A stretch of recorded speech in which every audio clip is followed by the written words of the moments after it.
이광수는 가구 회사의 임원이었던 아버지 밑에서 유복하게 자란 편인데 어린 시절에는 통통했던 편이라고 합니다. 예전 인터뷰에서도 키가 크면서 살이 빠지고 중학교 3학년 무렵 키가 급속도로 성장했다고 합니다. 키가 워낙 커서 농구, 배구 선수 제안도 수차례 받기도 하고 모델 제의도 들어왔다고 합니다. 그렇게 고등학교 2학년 때부터 모델 일을 시작하게 되었습니다. 그러나 런웨이에 섰던 적은 한 번뿐이라고 런닝맨에서 언급했습니다. 고3 때 극단에 들어가게 되었는데 연기를 하면서 묘한 짜릿함을 느끼고 배우를 해야겠다고 마음 먹었다고 합니다. 그러나 극단은 망하게 되었고 큰 시리에 빠져 군대에 입대를 했다고 합니다. 시트콤 지붕 뚫고 하이킥을 통해 이름이 알려졌으며 데뷔 초 강한 인상과 코믹한 캐릭터로 어필했고 CF 모델 일을 시작으로 예능, 시트콤 등 배우로서 차근차근 나쁘지 않은 커리어를 쌓아가기 시작했습니다. 연기할 때는 예능에서의 이미지와 거리감을 두기 위함인지 색다른 모습을 보여주는데 불의 여신 정의를 통해 첫 악역인 임혜곤 역을 맡았었고 첫 주연작인 라이브에서는 기존의 코믹한 이미지를 벗어나 진지한 전극 연기를 선보여서 시청자들에게 큰 호평을 받았습니다. 또한 첫 주연 영화인 돌연변이에선 기존에 볼 수 없었던 새로운 연기력을 선보여 호평을 받은 한편 예능 캐릭터를 그대로 따온 배역도 있는데 대표적으로 괜찮아 사랑이야, 좋은 친구들, 그리고 탐정 리턴즈에서 주연 역을 맡았습니다. 특유의 예능 캐릭터가 업그레이드된 코믹 연기로 기존의 주연들과 큰 시너지가 되었고 덕분에 영화가 박스오피스 1위를 하게 되었습니다. 진지한 전극과 코믹한 시트콤을 모두 소화 가능한 배우와 코믹한 예능 캐릭터가 도리어 독이 된 여타의 배우들과 달리 예능에서 구축한 이미지를 컨셉에 통일시켜 성공적으로 연기 활동에 전이시킨 케이스로 영화 나의 특별한 형제에서도 지적 장애인 역할을 훌륭하게 소화했습니다. 예능 초창기에는 예능의 이미지 때문에 연기할 때 고민이 많았다고 언급했으나 현재는 드라마나 영화에 꾸준히 출연하는 등 예능과 연기 활동 모두 성공해 두 마리 토끼를 잡았습니다. 배우 이광수의 필모그래피에 대해 오히려 런닝맨 덕에 부담이 적기 때문이라는 의견도 있습니다. 배우치고는 돋보이지 않는 외모, 너무 큰 키로 인해 오로지 배우로만 성공하려 했다면 오래 걸렸을 것이라는 것. 이광수가 연기자로서 커리어가 채워지기 시작한 것도 2016년 무렵부터 본격적으로 주연급으로 올라오고 흥행을 기록하기 시작한 그의 나이 32살이었습니다. 하지만 26살에 런닝맨 멤버로 활동하고 스타의 자리에 올랐고 데뷔 2년 만에 무명에서 벗어나게 된 것이며 런닝맨에서 성공했기에 실패에 대한 부담감 없이 천천히 커리어를 쌓을 수 있었습니다. 물론 그럼에도 불구하고 지금까지 성공 가도를 달리고 있는 것은 그 행운을 잡아 본인의 것으로 만든 이광수의 노력일 것입니다. 이광수의 이름을 알릴 지붕 뚫고 하이킥은 그 인생을 바꾼 프로그램을 만나는데 중요한 역할을 한 시트콤입니다. 지붕 뚫고 하이킥을 찍었기에 강심장에 게스트로 나올 수 있었고 강심장에 나와서 강심장 PD가 이광수를 런닝맨 PD에게 추천해서 런닝맨에 들어갈 수 있었다고 합니다. 지붕 뚫고 하이킥은 시청률 20%가 넘는 대박 시트콤이었지만 황정음, 유인나, 윤시윤, 신세경 등도 하이킥을 찍고 나서 스타로 성장할 수 있었던 반면 이광수는 냉정히 하이킥의 수혜자라고 보기는 힘듭니다. 왜냐하면 이광수는 하이킥을 할 당시에는 인기도 없었고 임팩트도 없었기 때문입니다. 보통 시청률 20%가 넘는 대박 드라마의 경우에는 조연들까지 유명해지고 인기가 많아지기 마련이지만 이광수는 하이킥으로 그 어떠한 임팩트도 가지지 못했습니다. 오죽하면 이광수가 런닝맨에 처음 나왔을 때 하이킥을 본 시청자들이 아, 제가 하이킥에 나온 걔야? 라고 했을 정도입니다. 근데 이상하게도 이광수가 런닝맨을 통해서 인기를 얻자 지붕 뚫고 하이킥에서 이광수의 활약이 역주행하기 시작했고 거기에서 춘 모기춤 또한 역주행의 역주행을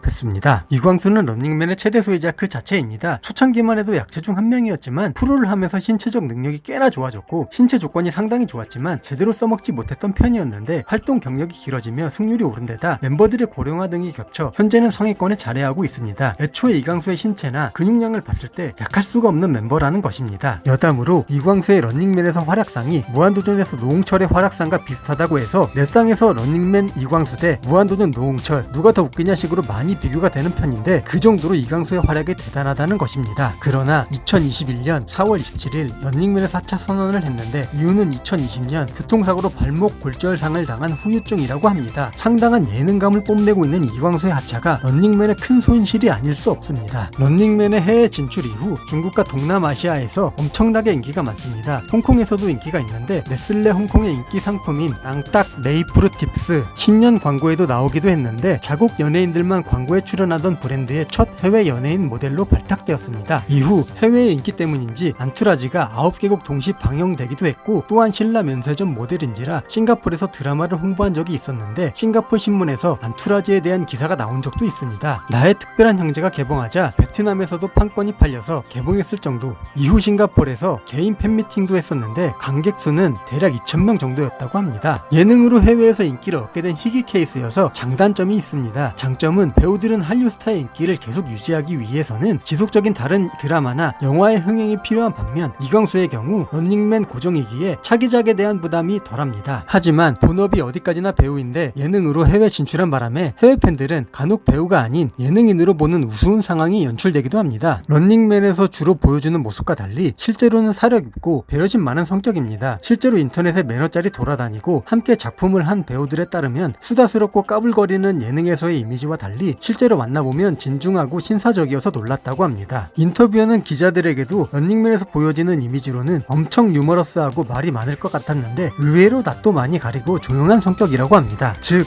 런닝맨에서의 이광수는 일종의 캐릭터를 연기하고 있는 것이며 순간적인 애드립과 순발력이 워낙 뛰어나기에 큰 흐름만 있을 뿐 뚜렷한 대본이 없는 리얼 버라이어티 예능에서도 완벽한 캐릭터 연기가 가능합니다. 때문에 런닝맨이 아닌 다른 예능 프로그램에서는 런닝맨만큼 날뛰는 모습을 보이지 않습니다. 빅픽처에 게스트로 출연했을 때는 자기를 사이에 두고 놀리는 하하와 김종국에게 내가 어떻게 하면 돼요? 라면서 쭈뼛거리는 모습을 보였고 삼시세끼에 출연해서는 말 잘 듣는 동생 후베르스의 모습을 보였습니다. 또 유재석이 라디오 프로그램 2시의 데이트에 출연하여 말하기를 주변 사람을 놀릴 때 좋아하는 리액션이 뭐라 대꾸도 못하고 당황하는 모습인데 이를 잘 보여주는 게 조세호와 이광수라고 밝혔습니다. 런닝맨에서의 이광수라면 바로 반격하거나 억울해하면 외칠만 하지만 실제로는 그렇지 않다는 것 또한 진중한 성격을 나타냅니다. 사람들을 만나는 것을 굉장히 좋아하는데 쉬는 날에는 집에 가만히 있기보다 친한 사람들과 전화통화를 하거나 만나서 어울리는 걸 좋아합니다. 이 때문에 전화비도 많이 나온다고 너스레를 떨었습니다. 이러한 성격 때문에 인맥도 굉장히 넓은 편으로 사람들에게 자신의 이야기를 잘 말해주는 등 마음을 먼저 열고 다가가는 편이며 상대를 편하게 해주는 성격이라고 합니다. 런닝맨에 새로 합류했던 전소민과 양세찬이 런닝맨에 잘 적응할 수 있도록 가장 많이 도와주기도 했습니다. 아무래도 나이대가 가장 비슷해서 공감대가 잘 형성된 건 물론이고 음식을 사주거나 고민도 들어주는 등 먼저 다가가주는 배려심이 있기 때문입니다. 이광수의 좌우명은 성실하게 지내는 것이라며 인터뷰에서 말한 적이 있습니다. 이광수는 인터뷰에서 지금까지 살면서 후회 없는 삶을 살아왔다고 말했습니다. 예능이든 연기든 결과가 아쉬울 때는 있어도 단 한 번도 최선을 다하지 않은 적은 없다고 합니다. 이를 증명하듯 런닝맨에서는 시청자가 봐도 이광수가 최선을 다하는 것이 눈에 보일 정도이고 연기를 할 때도 선배들이 말하길 이광수는 연기를 할 때 진짜 열정을 가지고 임한다고 칭찬할 정도라고 합니다. 이광수의 이런 투지가 이광수가 빠른 성공을 이끌었다고 해도 과언이 아닐 정도입니다. 런닝맨 촬영 중 자신의 파트너인 AOA의 혜정에게 너 꽃뱀이지? 라는 발언을 했습니다. 정황으로는 당시 혜정을 모체 좀비로 의심하고 있었고 이에 혜정에게 꽃뱀이라고 발언했고 자막으로는 꽃뱀을 사기꾼이라고 정정했습니다. 적절하지 않은 단어 사용에 방송 직후 이 발언은 논란이 되었고 런닝맨 식피는 이에 대해 사회적 이슈에 대해 조심해서 반응해야 한다. 이를 교훈 삼아 조심하고 신경을 많이 쓸 것이라며 재발 방지를 약속했습니다. 문제는 이 일로 이광수 사형이라는 국민청원까지 등장했습니다. 단 동의수는 2,547명에 불과했지만 본인도 이 일로 마음고생을 하여 살이 5kg이나 빠졌다고 합니다. 이 청원에 동의한 이들의 진정성도 의심되는데 여초 커뮤니티에서 좌표를 찍었다는 말이 나오면서 분위기가 식고 이광수가 해당 발언을 한 배경이 나오면서 이들 패미 커뮤니티들이 욕을 먹고 논란이 종식되었습니다. 만약 이 꽃뱀이라는 발언이 아무 맥락 없이 나왔다면 비난받아 마땅하나 이 발언이 나오게 된 원인에 대해 살펴보면 이광수는 혜정이 모태 좀비라는 것을 알게 되었고 사기꾼이라는 의미로 꽃뱀이라는 말을 쓴 것입니다. 즉 이 발언의 의미는 전혀 성적인 의미와 상관없는 단어이며 단순히 사기꾼이라고 얘기하려다 말이 헛나온 것이라고 보는 게 적절합니다. 이광수는 선행을 베풀기도 했습니다. 2009년 피습당한 노부부를 침착하게 구하고 1년 뒤 법정에 증인으로 출석하기도 했습니다. 그리고 2017년에는 소아암 환자를 위해 1억을 기부하기도 했습니다.